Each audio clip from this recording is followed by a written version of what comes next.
we have tried scientifically to understand the world and explain its mysteries by analyzing the smallest particles of things that exist. Inquiring down, what is this thing we call flesh or call steel or stone? What is it made of?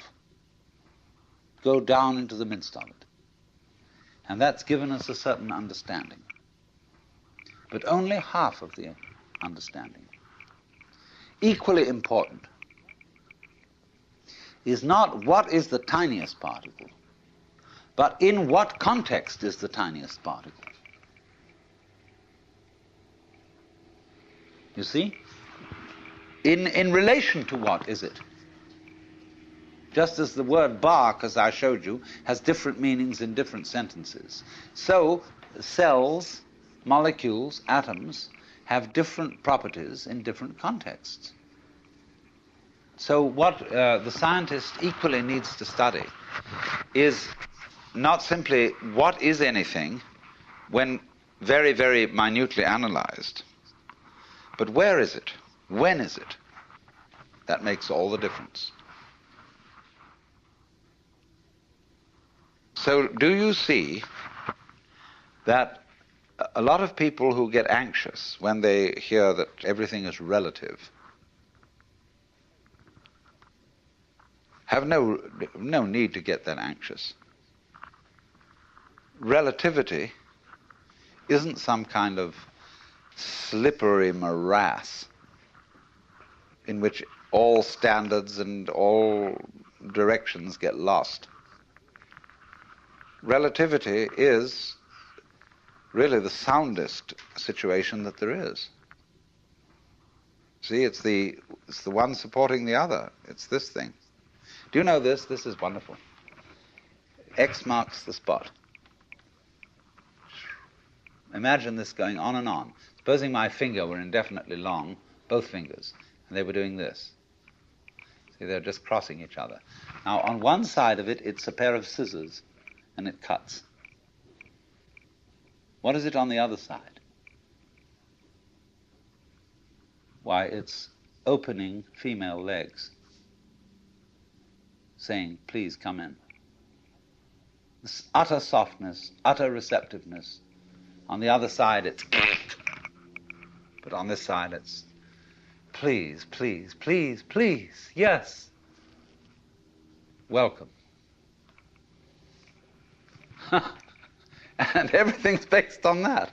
See, it's this way.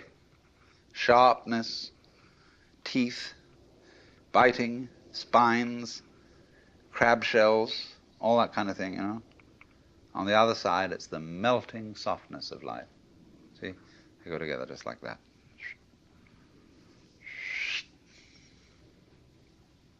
And goodness knows what it is on these outer two sides.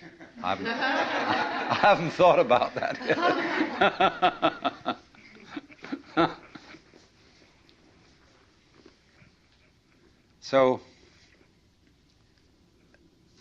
if you see that, if you get that principle, you can feel yourself not sort of just rattling around in the world as a kind of, somebody who's been stuck down there. But you can feel yourself going on in absolutely exact relationship with everything around you. And this is very beautiful. It isn't just that you are here looking at what's out there,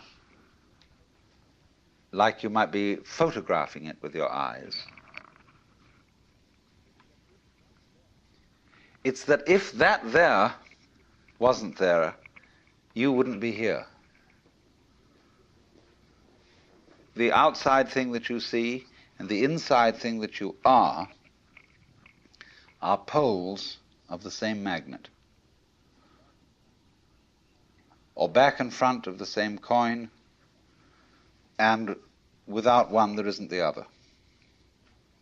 That means, of course, then, that we are living in the midst of a world of animals, vegetables, minerals, atmospheres, astronomical bodies, that's highly intelligent. Its intelligence concentrated, crystallized in our brains. That's where it comes out, you see. In any field, let's take any field of forces. We take a chemical solution, and at certain critical points in this chemical solution, the crystals start to form. And so in the same way, the total intelligence of this whole universe crystallizes in human brains. Also in other kinds of brains. But that's where it really comes out. But it's the total intelligence of the whole field that does this.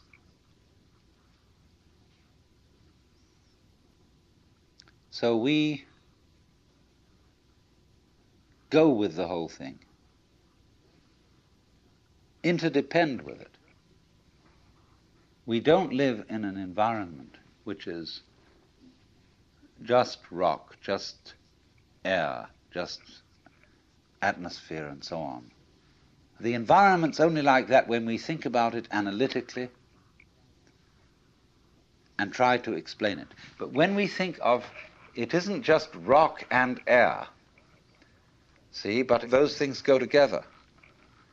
When you see the interconnectedness, when you see in the simplest way how flowers go with bees and other insects, they don't live without them. Humans go with cattle. They don't exist without them. Plants, etc., etc., etc. When you see the intervals, the significance of the relationships between these things, it's only then, when you see that, that you are aware of the melody. Go back to the illustration I gave of the person who can't hear melody, who's tone deaf. He hears only a succession of sounds because he's not aware of the intervals. Now, most people are brought up to be tone deaf in respect to their own existence and the rest of the universe. They don't see the relationships. They are not aware of the unity. And so, once you spot that, you spot how everything goes with the thing, that you are one end and that out there is the other end, and they really go together, then you may be said to be living a harmonious life.